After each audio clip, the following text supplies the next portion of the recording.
It's your boy, Cardinal Red, and we back for some more Ali Land boxing talk.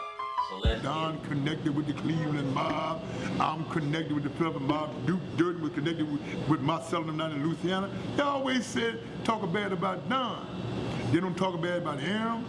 They don't talk bad about Lou the Better. You even see that they done put out shit on Al Heyman saying he doing this and doing that. They don't know. Guys say, oh, Don King's a thief. Don King robbed Mike Tyson. Don King robbed Witherspoon. But Jason, they don't see, the press don't know when these fighters calling Don 2 or 3 o'clock in the morning, or calling Carl his son, or calling Debbie his daughter, or worrying Eric. It's his oldest son, who you never would see in the shadow, or calling Dana or Bobby Goodman when he was there. Or my wife need a new car, or my mother want a new house. And even with the Tim Witherspoon situation, nobody don't know the situation why Don took all that money from him from the Bruno fight. I know the situation, what happened in Cleveland, in the camp in Orwell, Ohio. Some situation had to do with one of Tim's family members. Don placed the money there for him to be free to go to England, and he don't show up, see them white folks in the courtroom. Don took his money back. He can lose his money to the courtroom for you or nobody else. Guys don't talk about when they got a $2,000 or $3,000 worth of traffic ticket. I got an old case before they become a superstar. Don go get him a lawyer, loan the money, get a good lawyer, get the case's money so they can fight. No promoting history ever gave the fighter the kind of money DK getting them. Larry Holmes, all them talk bad about it, but Larry said I'm rich today because of him. Because I took some of his mentality and been rich. Larry's still rich. Timmy Witherspoon's still eating. A lot of Don fighters still eating, but then we should eat, because a lot of them guys mess up a lot of that money, then they want to blame Don.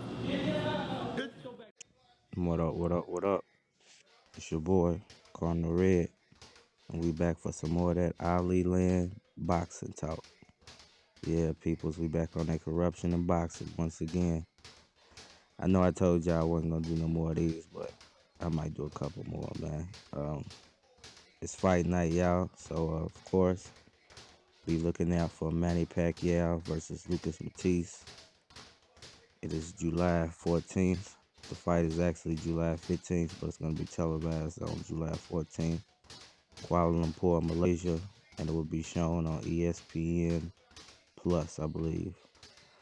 So if you got ESPN Plus, you can watch it for free. If not, I believe it'll be offered on plenty of streaming services.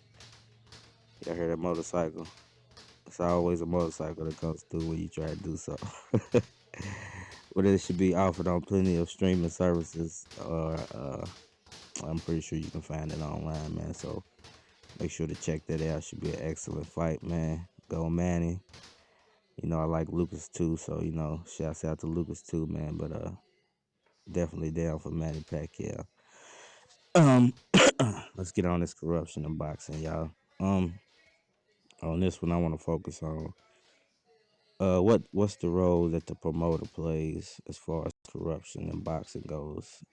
Is the promoter actually corrupt, or is it a factor of boxers not being business savvy enough to you know take their own careers in their own hands, take their own finances in their own hands, and make sure they're not broke, 5 6 years after their career is over with. So first off, I guess we'll start off with the promoters, man. We all know who they are. Don King, of course. You got Bob Earl. You've got Al Heyman. You got Oscar De La Hoya. And, the new guys. You got Bernard Hopkins. Floyd Mayweather, of course. He's gotten into promoting. Manny Pacquiao. This tonight would be his first promotions under Pacquiao Promotions, MP Promotions, Manny Pacquiao Promotions. Um, but let's go with the big three. I'm gonna call them the big three, which is basically Don King, Bob Earl, and Al Heyman. And really, we could just focus on two of the three, because they've been around the longest, which would be Don King and Bob Earl.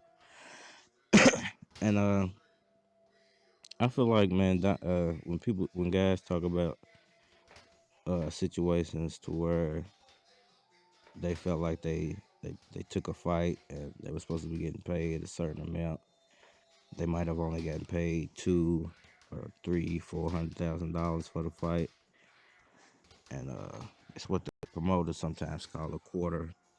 And but they don't realize, maybe the contract that they signed, or maybe they didn't even go to the contract signing. Maybe they just have a lawyer to represent them, and that lawyer's kind of crooked. Maybe they don't realize how crooked that lawyer is, or the agent, their accountant, and they're not really taking their own finances into their own hands. And that's really how you get robbed. It seems like most athletes nowadays don't really care about the business side of being an athlete. They just more want to kind of turn up and be the celebrity, superstar, be the party guy, be the guy that everybody wants to hang out with because he has a pocket full of paper dollars. You know what I'm saying? So at the end of the day, I can't really blame these promoters. I don't know if it's taking advantage, promoters taking advantage of athletes or boxers not being business savvy, or knowing that their lawyer's crooked. I might be able to get him to sign something he really shouldn't be signing, or is it the fault of the boxer for not actually being a businessman and only being an athlete? At some point, you have to transition over into being a businessman and taking care of your business, and not just being the celebrity athlete that everybody wants to hang out with, or that everybody wants to kiss your butt because you got something that they want. you know at what point do you go, I want to be financially stable when I'm done with the sport. I don't want the sport to rob me. At the end of the day, I don't want to be an athlete like most other athletes. 5 years after they done, they're normally broke. you know and it's kind of like the promoter takes the brunt of the blame for that, or the owner, or whoever's the authority figure over the team or the athlete. They feel like that's the person to blame because they have more money. The person with more money is usually the one that's getting blamed. um in situations like this, I can't always blame the promoter or the owner.